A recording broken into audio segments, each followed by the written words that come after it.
میں اعظم خان آپ سے مخاطب ہوں اور آپ جانتے ہیں کہ میری ساری زندگی اور زندگی کا عمل ایک آئینے کی طرح آپ کے سامنے ماضی میں بھی رہا ہے، آج بھی ہے، اور آپ کل اور آج سے میرے آنے والے کل کا اندازہ لگا سکتے ہیں۔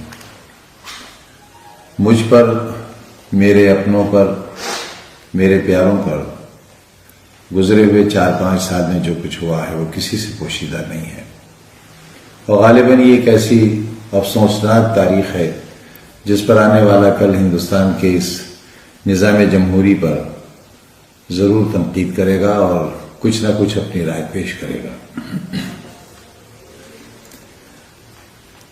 روز اول سے زندگی کا مشن یہی تھا کہ جو لوگ بہت کمزور ہیں، بہت نظر انداز ہیں، اپیکشت ہیں، اور کسی مقصد کے تحت پوری دنیا میں اور بالخصوص ہمارے ہی اپنے مادر وطن میں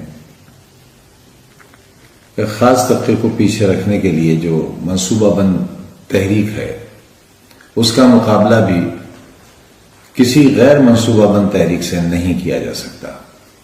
لازم تھا، لازم ہے، اور آنے والے وقت بھی شاید یہی اصول کامیابی سے گامزن ہوگا کہ ہم اپنی آنے والی کل کی نسلوں کے لیے کوئی ایسا نقشہ تیار کریں جن میں اگر ان کے لیے بہت آسانیاں نہ ہوں تو وہ سختیوں کو سہن کر سکیں اور ایک نارمل زندگی، ایک عام زندگی گزار سکیں۔ ہمارے بچوں کے اندر صلاحیتوں کی کوئی کمی نہیں ہے، انہیں موقع نہیں ملتا، خوبیوں کی کمی نہیں ہے، انہیں موقع نہیں ملتا، آگے بڑھنے کی حوصلے کی کمی نہیں ہے، انہیں موقع نہیں ملتا۔ یہ موقع ملے، ہم اس کے لیے کوشش کریں اور تعلیمی ادارے قائم کریں۔ میں ان تمام لوگوں سے، صاحب حیثیت لوگوں سے، صاحب اقتدار سے جو طاقت میں ہیں، چاہے وہ سیاسی طور پر ہوں، مالی طور پر ہوں، افسر ہوں، ریٹائرڈ ہوں، سروس میں ہوں،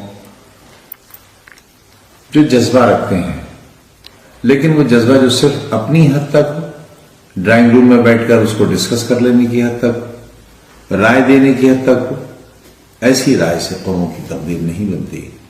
قومیں تو بہت بڑی چیز ہیں، کسی قبیلے، کسی گھر اور کسی فرد کی تقدیر بھی نہیں بنتی۔ ارادہ کریں، اگر میرے جیسا کمزور آدمی اتنے بڑے مشن کو پائے تکمیل تک پہنچا سکتا ہے تو میری ہی پڑوس کے ضلع میں نہ جانے کتنے رئیس رہتے ہیں، میرے ملک میں، میرے پردیش میں نہ جانے کتنے لوگ دولت مند رہتے ہیں، نہ جانے کتنی ایسی آرگنائزیشنز ہیں جن کے پاس بہت وسائل ہیں لیکن ان کا صحیح استعمال نہیں ہے۔ یہاں تک کہ ہمارے زکوٰۃ کے پیسے کا صحیح استعمال نہیں ہے۔ اگر ہم اس پیسے کا استعمال اپنی دولت کا، اپنے اخراجات کا، اپنے دوست احباب پر خرچ کرنے کا، اپنے سیر و تفریح پر خرچ کرنے کا، اپنی شان و شوکت پر خرچ کرنے کا، اپنی رہائش پر خرچ کرنے کا، اپنی زندگی کی دیکھ بھال پر خرچ کرنے کا پیسہ اگر ایک حصہ بھی آنے والی نسل کو پڑھانے کے لیے خرچ کرنے لگیں تو یہ بڑی خدمت ہوگی۔ میں خدمت تو نہیں کہتا، ایک کوشش ہے، ایک یونیورسٹی بنائی ہے، اسکول بنائے ہیں، یہ بات بھی صحیح ہے کہ اس کے ساتھ بہت ہی نازیبا سلوک ہو رہا ہے، اور ہم کیسے برداشت کر رہے ہیں؟ ہمیں تو اپنی قوت برداشت پر کبھی کبھی حیرت بھی ہوتی ہے کہ ہم ہڈی گوشت کے بنے ہوئے انسان ہیں بھی یا نہیں ہیں، کوئی پتھر کی پہاڑی تو نہیں ہے، کوئی فولاد کا دریا تو نہیں ہے جو بہتا ہے لیکن فولادی طاقت سے۔ ہمارے اندر احساس بھی ہے، ہمیں غم بھی ہوتا ہے، تکلیف بھی ہوتی ہے، انگارہ ہمارے سر پر رکھا جاتا ہے تو اس کی تپش بھی محسوس ہوتی ہے، لیکن یہ سب کچھ برداشت کرتے ہیں اس لیے کہ ہم نے جو اپنے آپ سے عہد لیا ہے، میرے اپنوں نے، میرے احباب نے جو عہد لیا ہے، جو ہمارے ساتھ جیلوں میں رہے، آج بھی ہیں، جنہوں نے سختیاں سہیں، آج بھی سختیاں سہ رہے ہیں، جو برباد کر دیے گئے، لیکن انہوں نے شکایت کا موقع نہیں دیا. بہتوں نے دیا بھی، بہتوں نے تیزاب کے خنجر بھی پار کیے، لیکن بہت سے ایسے ہیں جنہوں نے بہت تکلیف کے وقت میں بھی ساتھ نہیں چھوڑا ہے، اور انہی کے تعاون، انہی کی محبتوں کے سہارے ہم ابھی تک کھڑے ہیں. آپ سے صرف ایک اپیل کرنا چاہتے ہیں، یہ تعلیم گاہ میری تربیت گاہ بھی ہے، اور یہ آپ کی آنے والی نسلوں کا سنہرا خواب ہے. اسے ٹوٹنے مت دیجیے. کوئی دولت، کوئی طاقت شاید اب اسے اتنا نہیں بچا سکتی جتنا طلباء کی تعداد اسے بچا سکتی ہے. آپ کے بچے، آپ کی بچیاں پڑوس کے اضلاع میں جاتی ہیں، اور بڑی تعداد میں یہاں سے طالب علموں کا منتقل ہونا میرے خیال سے ہمارے لیے ایک فکری موضوع بھی ہے. بچے ہمیشہ یہی چاہتے ہیں کہ ان کو باہر جانے کا موقع ملے، گھر سے نکلنے کا موقع ملے، لیکن وہ یہ نہیں جانتے کہ چند سالہ زندگی جو ان کی تعلیمی زندگی ہے وہ ان کی قبر تک بچنے والی زندگی پر بہت بھاری گزر سکتی ہے.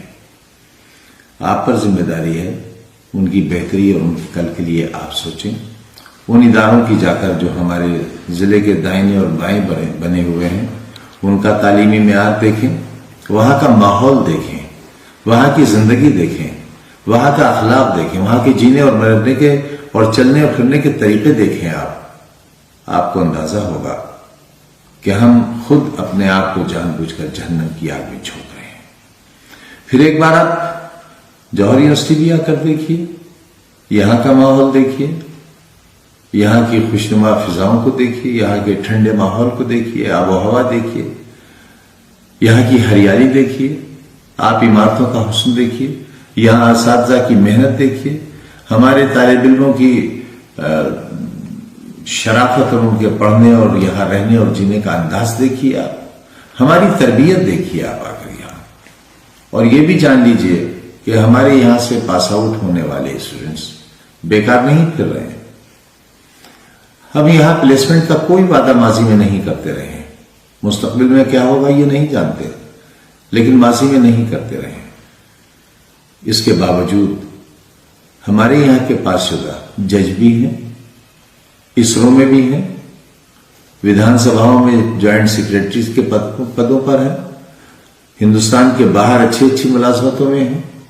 اور اگر آپ سے میں یہ کہوں کہ صرف وہی بچہ خالی ملے گا آپ کو جس نے سروس نہ کرنی چاہیے ہو، ورنہ ہمارے یہاں کے پاس شدہ طالب علم کوئی خالی نہیں ہے.